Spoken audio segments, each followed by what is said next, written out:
Perfume సువాసన పోకుండా ఉండాలంటే వాటిని చీకటి ప్రదేశాలలో దాచి ఉంచాలి. సూర్యకాంతి పడే చోట సెంటు సీసా ఉంటే దాని సువాసన పోతుంది. సన్నగా ఉన్న ఆడవారు ఆర్గంజీ చీరలు కట్టుకుంటే లావుగా కనపడతారు.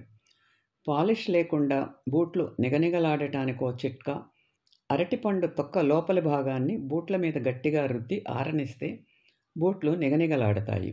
చిక్కని చింతపండు రసాన్ని తేలుకుట్టిన చోట పూస్తే బాధ తగ్గుతుంది. బట్టలు ఉతికే సబ్బులు, సర్ఫులు వాడాక చేతుల్ని బాగా కడిగి పొడిబట్టతో తుడిచి కాస్త నూనె రాసుకోవాలి. అప్పుడు యథావిధిగా ఉంటాయి.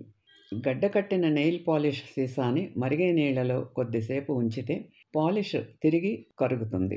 కిటికీ అద్దాలకి ట్రేసింగ్ పేపర్ను అంటిస్తే ఎండకి కర్టెన్స్ వెలిసిపోవు. ఈ వీడియో మీకు నచ్చితే లైక్ చేసి, షేర్ చేసి, సబ్స్క్రైబ్ చేయండి.